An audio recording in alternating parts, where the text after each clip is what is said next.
창세기, 출애굽기, 오늘은 레위기 순서가 되겠습니다.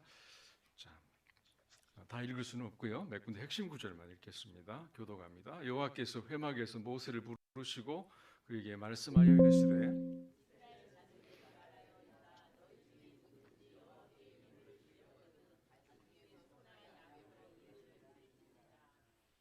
그 예물이 소의 번제이면 흠 없는 수컷으로 회막 문에서 여호와 앞에 기쁘게 받으시도록 드릴지니라.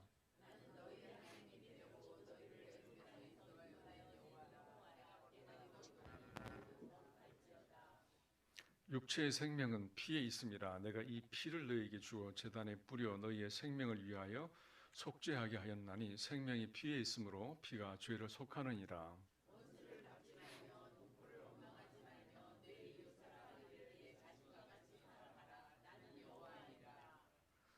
함께 읽습니다. 너희는 나에게 거룩할지어다. 이는 나 여호와가 거룩하고 내가 또 너희를 나의 소유로 삼으려고 너희를 만민 중에서 구별하였음이니라. 아멘. 레위기를 읽어보셨습니까? 네. 레위기를 끝까지 다 읽어보셨습니까? 네. 다 읽어보신 분도 있지만 중간에 가다가 너무나 지루해서 또 너무나 읽기가 힘들어서 중간에 포기한 사람도 있을 겁니다. 레위기 특유의 반복되는 이 규정들이 너무 많기 때문에 그 복잡한 제사법 앞에서 어떤 사람들은 정말 좀 좌절합니다. 그래서 다시 어디로 갑니까? 읽다가 중단하고 쉬었다가 또 창세기로 넘어가 처음부터 다시 시작하는 무한 반복을 합니다. 그래서 이 성경을 통독하는 사람들에게 이 레위기는 정말 어려운 장입니다. 그래서 별명이 많아요. 통독하는 사람들에게 통곡의 벽이라고 말합니다. 통독의 늪이라고도 하고 통독의 눈물의 벽이죠. 또 마의 구간이다. 뭐 그런 또 잠 오는 약이다. 뭐 그런 것도 있고요. 또 통독의 정체 구간이다.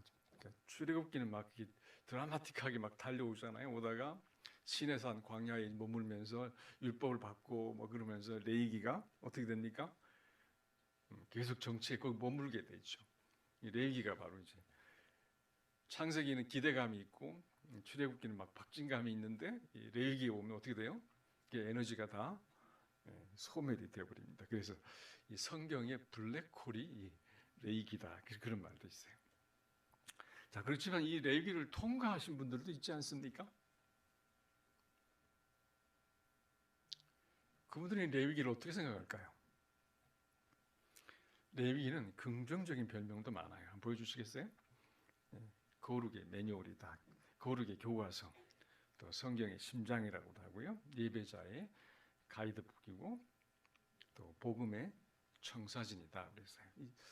레위기 속에는 신약의 이 복음의 많은 내용들이 예표처럼 그림자처럼 레위기 속에 담겨 있습니다. 그래서 구약 속에 감춰진 복음이다 이렇게도 이야기하죠. 레위기의 제사법은 장차 오실 예수 그리스도의 그림자이고 그 사역을 미리 보여주시는 청사진 같습니다. 그리고 유태인들은 아이들에게 성경을 가르칠 때 창세기보다 레위기서를 먼저 가르친다고 합니다. 그래서 첫 교과서예요.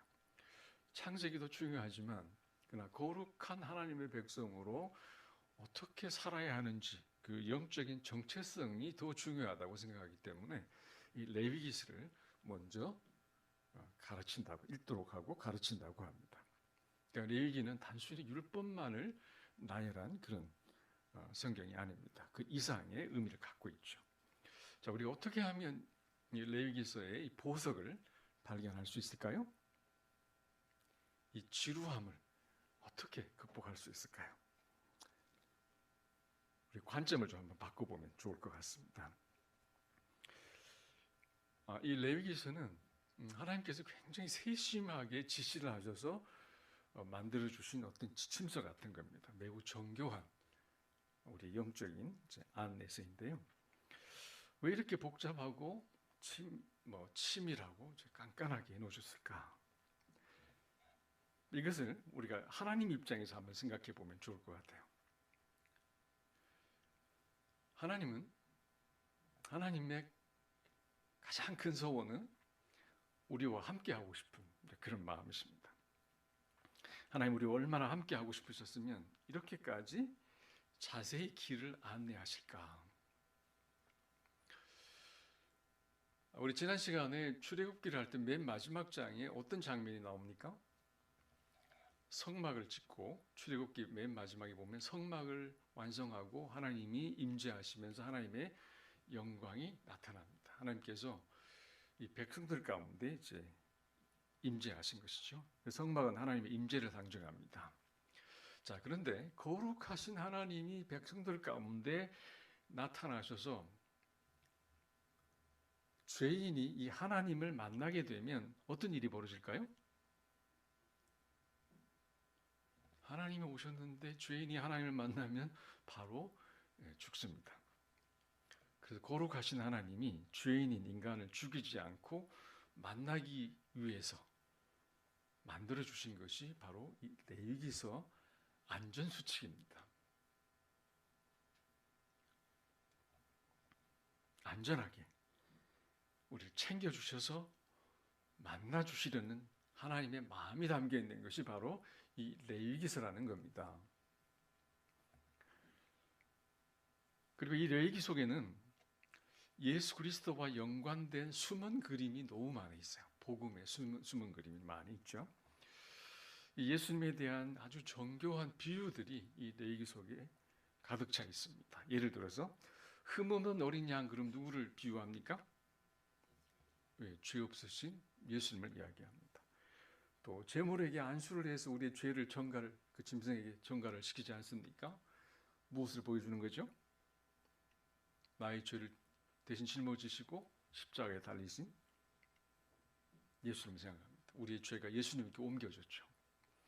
또 예수님이 성막의 휘장으로 들어가셨습니다. 휘장 안으로 들어가셨습니다. 지성소로 들어가셨는데 대제사장이 그 역할을 미리 보여주고 있죠. 우리를 위해서 하나님께서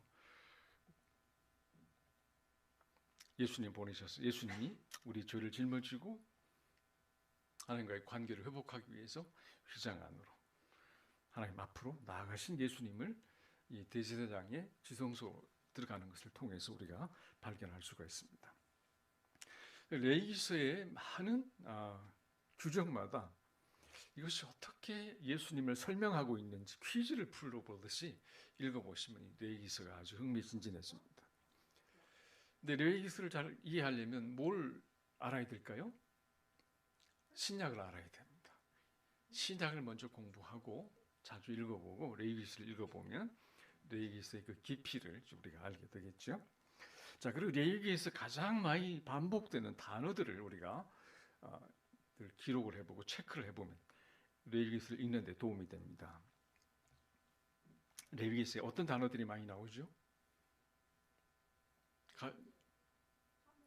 네네, 화목 또는 거룩, 또 부정, 또 정결함 이런 내용들이 쭉 나오고 있어요. 그런 단어들을 우리가 체크하다 보면 레위기가 어떤 말씀을 우리 주고 있는가를 이제 그 줄기를 잡을 수가 있죠. 어떻게 하면 더러워진 우리가 깨끗해져서 하나님과 함께 기쁘게 살 수 있을까? 이 주제를 향해서 레위기가 이제 흐르고 있는 것을 알게 됩니다. 그래도 레위기서를 읽는 것이 막막하다면 아예 뒷부분으로 가는 겁니다. 앞부분이 너무 복잡하니까 뒷부분으로 가서 19장을 보면 거기 보면 이웃사랑과 윤리적인 실천에 대한 내용이 가득 있어요. 부모를 공경하든지 이웃사랑에 대한. 근데 그걸 읽고 나면 앞부분에 나오는 이 많은 제사법들과 규례들이 결국은 이 아름답고 멋진 삶을 살도록 하기 위한 준비였구나. 그것을 위한 충전의 과정이구나. 이런 것을 우리가 이제 깨닫게 됩니다. 자, 근데 무엇보다 레위기 성경이 우리에게 가르쳐 주는 아주 중요한 메시지가 있는데요. 이것을 위해서 이 레위기서는 우리가 생각하는 가장 중요한 영적인 질문을 아주 정면으로 이제 다루고 있는데요. 거룩하신 하나님이 어떻게 죄 많은 백성과 함께 거하실 수가 있는가? 이것에 대한 대답을 주고 있는 것이 바로 제 레위기라고 말할 수 있습니다. 지난번 우리가 출애굽기에서 본 대로 성막이 완성이 되고 하나님의 영광이 그 위에 임했지 않습니까? 하나님이 그 백성 가운데 이제 임하시겠다고 이제 하신 겁니다. 근데 하나님이 임하시는 순간 사실은 아까 말씀드린 대로 무슨 문제가 일어납니까? 죄 많은 인간이 하나님의 거룩하심을 감당할 수 없어 모두 이제 죽어나갑니다. 자, 그래서 이 레위기는 하나님의 임재 가운데 사람이 어떻게 살아서 하나님께 가까이 가며 하나님 가까이서 어떻게 거룩한 삶을 살게 하는가가 이 레위기서의 이제 가르침입니다. 자, 하나님이 거룩하시지 않습니까? 가까이 갈 수가 없죠. 그래서 죄인에게는 하나님께 나아가는 길이 필요하고, 그리고 함께 하나님과 살면서 어떻게 거룩한 삶을 살 것인가. 죄인에게는 하나님께 나아가는 길이 필요하고, 또 하나님 안에서 거룩한 삶을 어떻게 살 것인가. 이 두 가지를 이제 다루는 것이 바로 레위기서의 말씀입니다. 하나님 이렇게 말씀하시죠. 내가 거룩하니 너희도 거룩하라. 하나님의 거룩과 우리의 거룩이 함께 어우러지는 것이 바로 레위기서의 말씀입니다. 자, 레위기는 하나님 앞에 거룩하게 나가도록 하기 위해서 1장에서부터 7장까지 이 5개의 제사법을 먼저 보여줍니다. 자, 우리가 어떻게 하나님께 나아갈 수 있을까? 5개의 제사가 나오는데요. 첫 번째가 뭐였죠? 번제가 있고, 그 다음에 소제가 있고, 또 화목제가 있고, 속죄제와 속건제가 있습니다. 자, 가장 먼저 나오는 게 번제인데요. 근데 여기에 나오는 이 제사들은 단순한 의식이 아닙니다. 종교 의식이 아니고 하나님께 거룩하게 가까이 갈 수 있도록 하는 이 영적인 통로라고 생각을 하시면 딱 맞습니다. 자, 그렇게 첫 번째 나오는 제사는 이제 번제입니다. 이 번제란 말은 보면 번트 오퍼링이라고 되어 있는데 태워서 드리는 제사이죠. 그런데 태우는데 이 제사는 모든 드려진 제물을 완전하게 다 태워버립니다. 다른 제사는 일부분만 드리기도 해요. 이 제사는 완전하게 다 태워서 하나님 앞에 올려드립니다. 근데 이 제사는 자발적인 제사예요. 의무적 제사가 아니고 자발적으로 자원해서 드린 예배인데요. 근데 이것은 전부 태운다고 그랬지 않습니까? 이것은 전적인 헌신과 이 복종을 표현하는 것입니다. 우리가 하나님께 나아갈 때 하나님은 우리의 업적이나 우리의 성취보다 헌신된 우리 자신을 원하시는 것이죠. 오늘날 예배가 약해지는 이유가 있는데요. 사람들이 하나님께 다른 무언가는 이제 드릴 수 있어요. 헌물도 드리고 봉사도 하고 다른 무엇인가는 드리는데 정작 자기 자신은 잘 드리지 않는 겁니다. 봉사도 하고 헌물도 하는데 나는 안 드리는 거예요. 여전히 내 인생의 주인은 나 자신이라고 붙들고 있는 것이죠. 하지만 예배의 회복은 이 번제처럼 온전한 헌신이 필요합니다. 내 자신이 하나님 앞에 완전히 맡겨드리지. 그것을 이 제사는 우리에게 요구하고 있습니다. 자, 그 다음에 나오는 것이 소제라고 그랬죠. 이 소제는 고기나 생선 같은 이런 육류를 다 빼고 이제 주로 곡류로 드리는 소제입니다.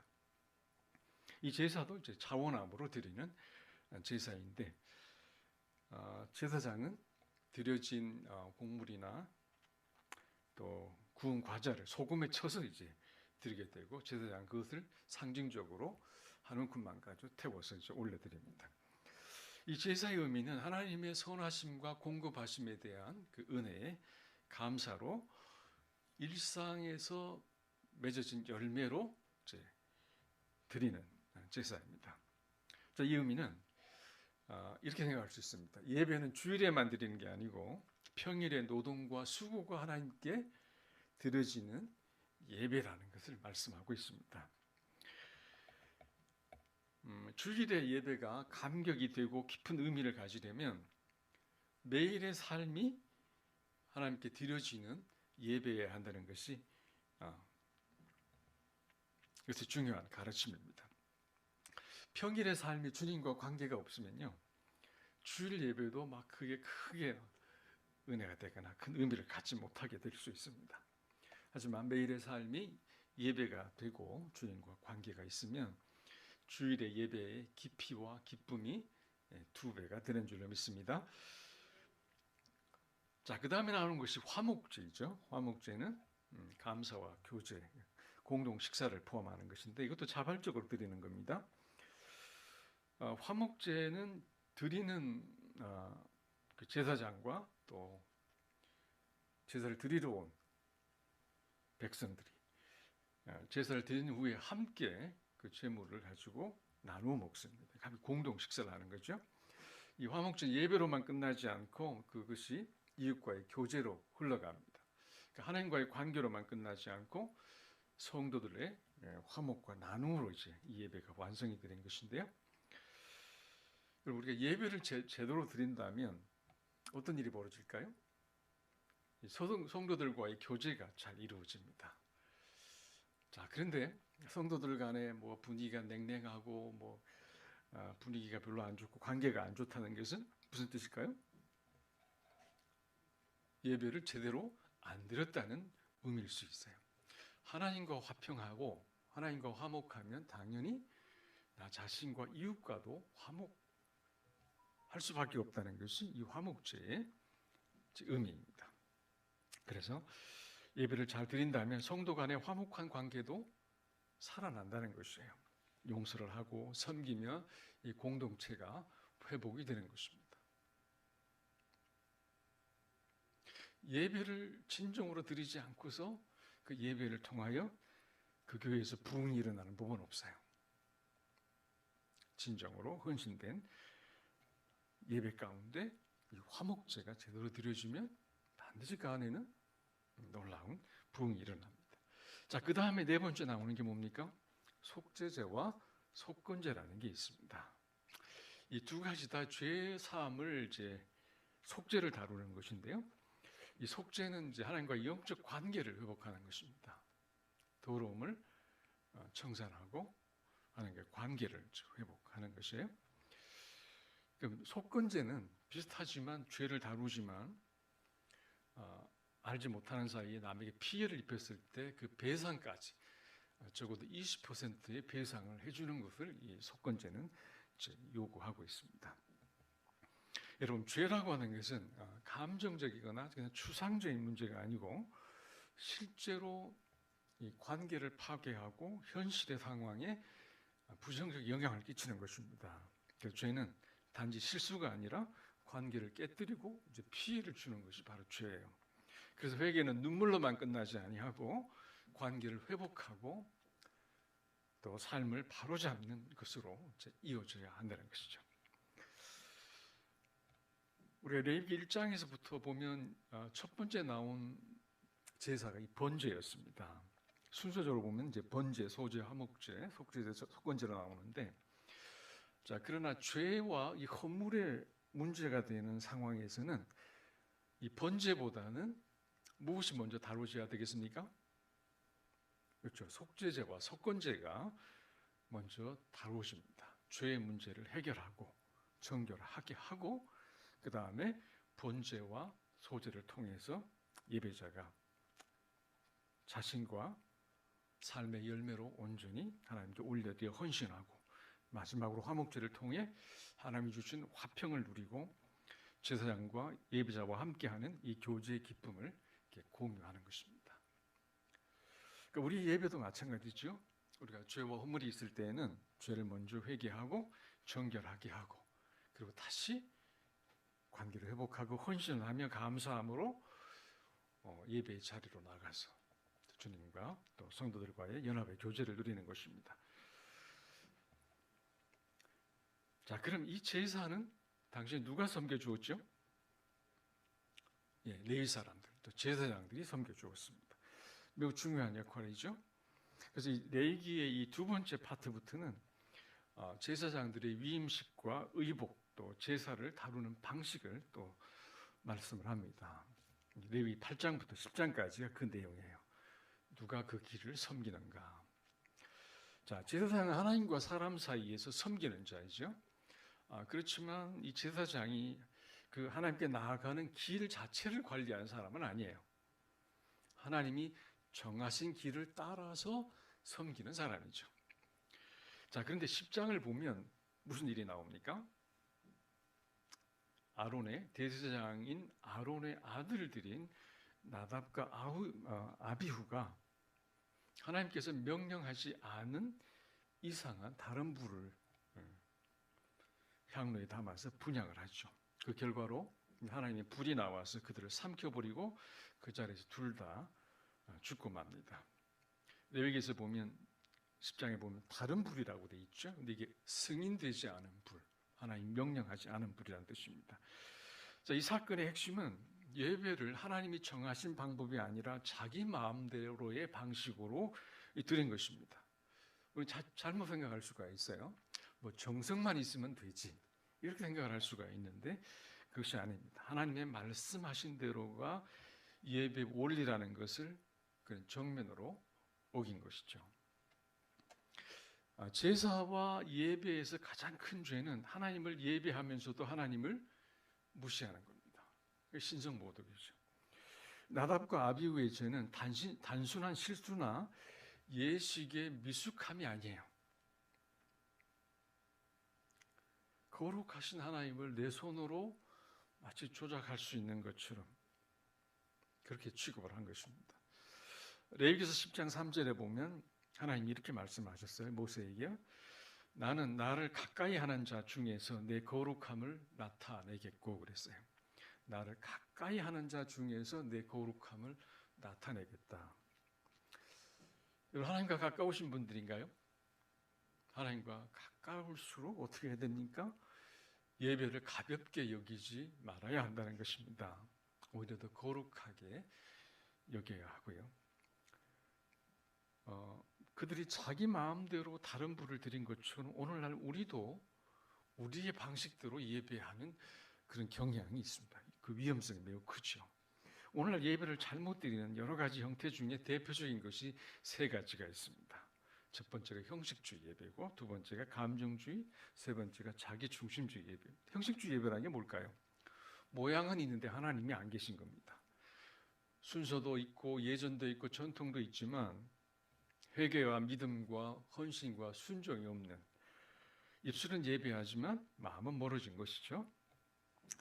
이런 예배자의 태도는 예배가 하나님께 드리는 것이 아니라 내가 예배를 했다, 예배를 받다는 자기 만족으로 끝납니다. 우리 예배의 핵심을 붙들어야 합니다. 예배 속에는 하나님을 향한 믿음이 있어야 하고요. 그리고 회개와 온전한 헌신과 순종과 하나님과 이웃의 화평이 함께 있어야 하죠. 이런 것이 우리 안에 회복되기를 기도해야 합니다.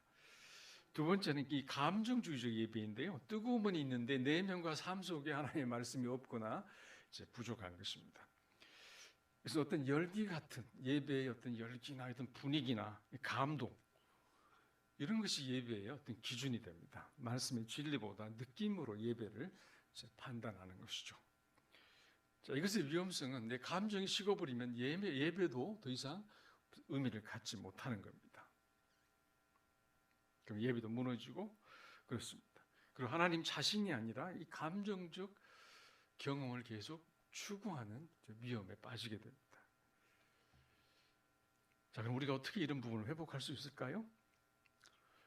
성경은 우리의 감정 자체를 부정하지 않습니다. 뜨거울 때도 있고 막 은혜스러운 분위기 때문에 막 감동이 되고 눈물도 나고, 성경 그 부정하지 않아요. 하지만 먼저 말씀을 통해서 하나님의 뜻을 알고 순종하는 것이 먼저라는 거예요. 진리인 이 말씀이 먼저이고 그 말씀 앞에 응답함으로 회개하고 헌신하고 순종하면 그 다음에 따라오는 것이 감격이고 감정의 회복인데 사람들은 감정을 자꾸 앞세우는 것이죠. 여러분의 예배를 주도하고 있는 게 뭘까요? 말씀입니까? 아니면 내 마음의 느낌입니까? 그래서 매우 중요해요. 자, 이것은 그 다음에 나오는 자기 중심적 예배와도 이제 관련이 있습니다. 이 자기 중심적 예배는 누가 주인공일까요? 하나님이 아니라 내가 주인공이 되는 겁니다. 하나님이 예배를 받으시며 영광과 경배를 받으시는 것보다 그 예배를 통해서 내가 무엇을 얻었는가가 더 중요해요. 내가 만족했는가, 내게 유익했는가, 내 취향대로 내가 좋았는가, 이것이 초점인 거예요. 그래서 그 초점에 맞춰서 뭐 전통적 예배도 있고 열린 예배도 있고 뭐 다양한 예배가 막 만들어지기도 하잖아요. 자, 그러나 우리는 자기 중심적 예배로부터 벗어나서 하나님 중심의 예배를 회복해야 합니다. 주님이 나의 주님이십니다. 주인이십니다. 이 번제와 같은 헌신이 필요해요.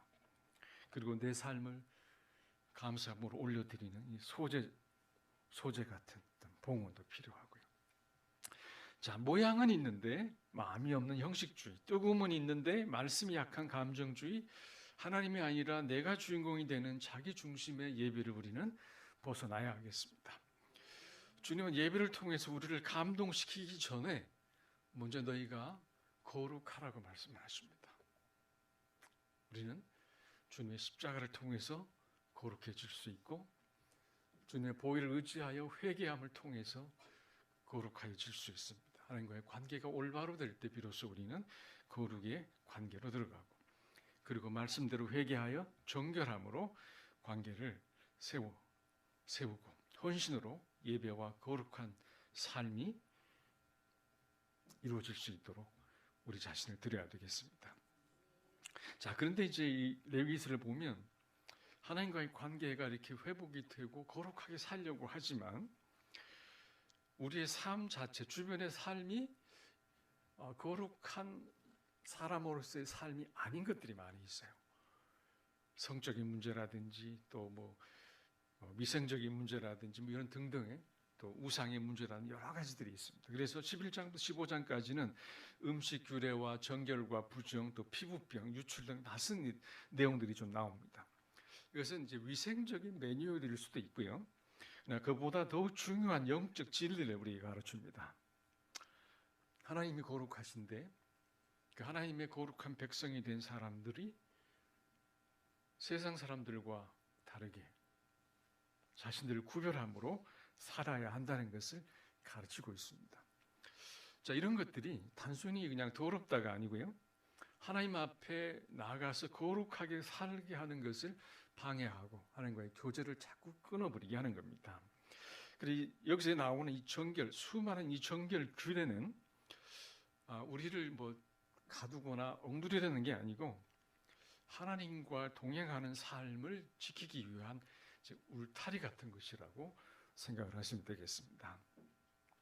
그 다음에 레위기서 16장을 가보면 이 레위기서 10장 같은 이 속죄일이 나옵니다. 1년에 한 번 온 민족이 하나님 앞에 나와서 대제사장이 지성소에 들어가서 민족의 죄를 덮기 위하여 피를 가지고 속죄를 하죠. 그래서 온 민족이 다시 하나님 앞에 나아가는 길을 열어주고 그들은 하나님 앞에 설 수 있게 됩니다. 네 개의 제사가 반복적으로 매년 이렇게 이루어져 왔습니다. 그들은 그 제사를 드리면서 무슨 생각을 했을까요? 이 번거로운 제사를 더 이상 드리지 않는 방법은 없을까요?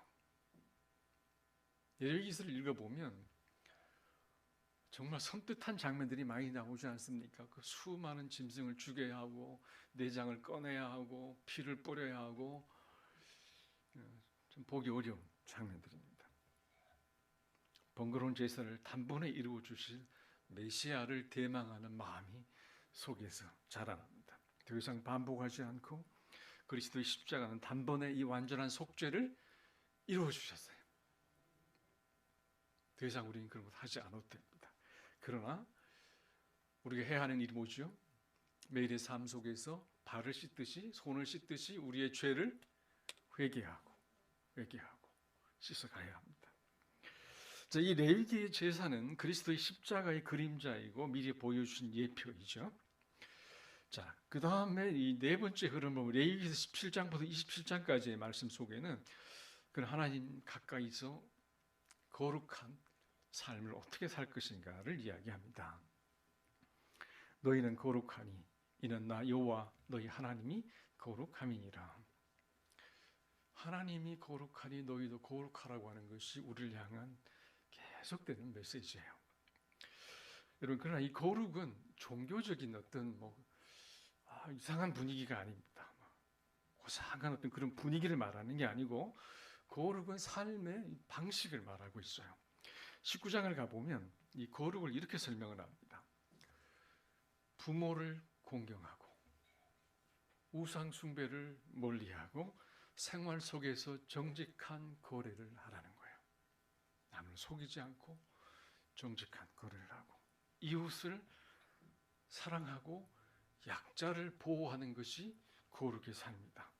가난한 자를 위해서 밥 모퉁이에 곡식을 다 걷어들이지 않고 그 열매를 다 따내지 않는 것이 거룩이다. 동포를 원망하지 않고 자의적인 복수를 하지 않고 내 이웃을 내 몸처럼 사랑하는 것이 거룩의 삶이라고 말씀하는 것이 레위기의 거룩한 삶입니다. 자, 우리는 종종 거룩을 세상과의 단절로 생각해요. 저 사람처럼 살지 않는 것, 저 사람과 교류하지 않는 것이 거룩한 삶이라고 생각을 하지만 레위기의 거룩은 오히려 사회 속에서 사랑과 정의로 나타나는 적극적인 구별됨이 거룩한 삶이라고 말합니다. 신약으로 와보면 빛으로 살아라, 소금으로 살아라고 하는 것이 거룩이라는 것을 말씀합니다. 또 레위기 23장을 가보면 이 절기가 나옵니다. 25장에 보면 7일째 되는 쉬는 안식일이 나오고 또 7년째 땅을 쉬게 하는 안식년이 나오고 50년째 노예와 땅을 되돌려주는 신년이 나옵니다. 그것이 의미하는 바가 뭘까요? 하나님이 시간의 주인이시며 하나님이 이 땅의 주인이시며 그러므로 하나님의 백성은 소유로 살지 않고 청지기로 산다고 하는 것을 선포하고 있는 것을 우리가 알게 됩니다. 자, 그래서 이 거룩의 의미를 더 깊이 묵상을 해보면 결국 하나님의 통치를 인정하고 하나님의 그 은혜 안에서 순종하며 사는 삶인 것을 알게 됩니다. 우리의 돈과 시간과 또 이웃과의 관계와 또 레위기에서 나오는 이 성적인 것과 또 우리 언어와 약자에 대한 태도까지 하나님께 속한 백성답게 사는 것, 그것이 레위기의 거룩이라고 하는 메시지입니다. 그래서 오늘 레위기에서는 우리에게 중요한 초대를 하고 있어요. 레위기는 우리가 하나님께 가까이 거룩하게 나오도록 초대하고 그리고 거룩하게 살아갈 수 있도록 우리를 초대하고 있습니다. 자, 이 거룩은 남보다 깨끗하게 보이기 위한 것이 아니고 하나님께 속했음을 우리의 삶으로 살아내는 것이에요. 정결한 모양이 아니라 우리의 삶으로 내가 하나님께 속한 사람인 것을 드러내는 것이 바로 거룩의 삶이라는 것입니다. 거룩이라는 것입니다.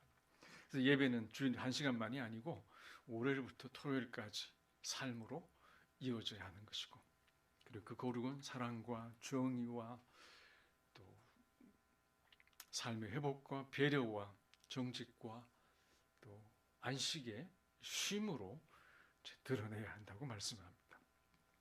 하나님과의 거룩하고 친밀한 관계 속에서 믿음과 순종으로 삶의 모든 영역이 하나님께 드려지는 향기로운 예배가 되는 이 거룩한 삶이 우리 안에서 이루어지시기를 축복합니다. 한번 기도하겠습니다. 말씀이 우리에게 너무 중요합니다. 하나님 말씀을 사모하고 말씀에 응답하고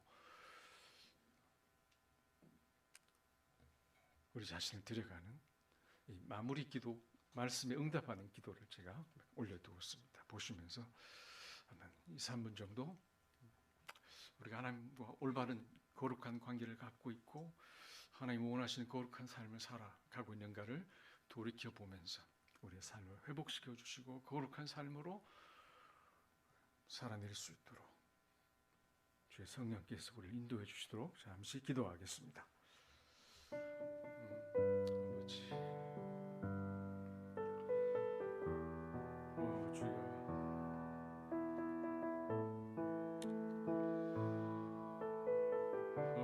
아버지 감사합니다.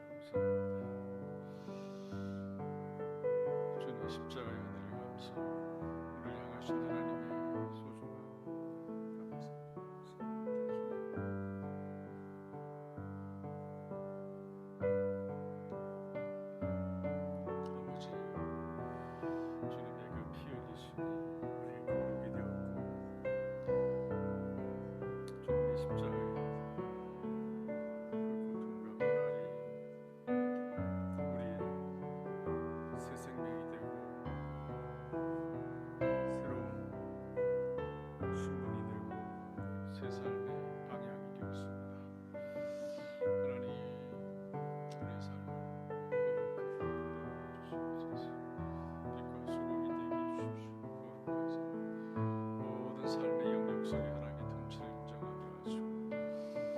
시간과 우리의 모든 것들을 주 앞에 맡게 드릴 수 있게 주옵소서.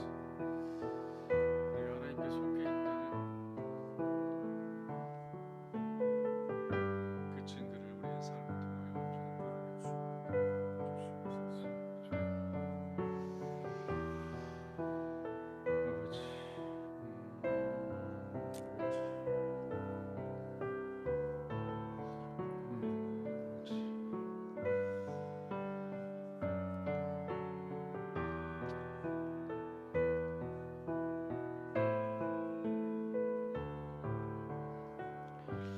하나님 아버지, 우리를 그냥 버려두지 않으시고 주님의 거룩한 보혈로 깨끗하게 씻어 가까이 불러주신 것을 감사합니다. 하나님께 속하게 해주신 것을 감사합니다.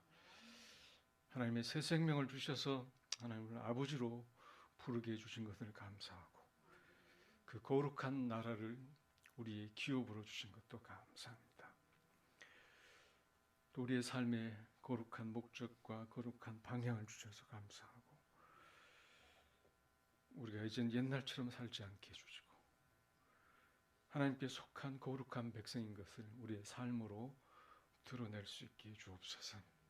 소극적으로 살지 아니하고 뒤로 물러가지도 않게 하여 주옵소서. 우리 예배가 삶으로 이어져서 거룩한 열매를 맺게 해주시고 우리 안에 거하시는 주님을 우리가 기뻐하고 즐거워하고 섬기고 사랑하며 이 충만한 거룩함의 삶을 주님 오실 때까지 누려갈 수 있도록 도와주옵소서. 우리를 거룩해 하신 주님을 감사합니다. 또 우리를 거룩하게 살기를 원하시는 주님을 감사합니다. 주의 은혜와 그 능력과 성령 안에서 이 거룩한 삶을 누려갈 수 있도록 인도하여 주옵소서. 예수님 이름으로 감사하며 기도합니다. 아멘. 네, 다 같이 일어나셔서 420장 올려드리겠습니다.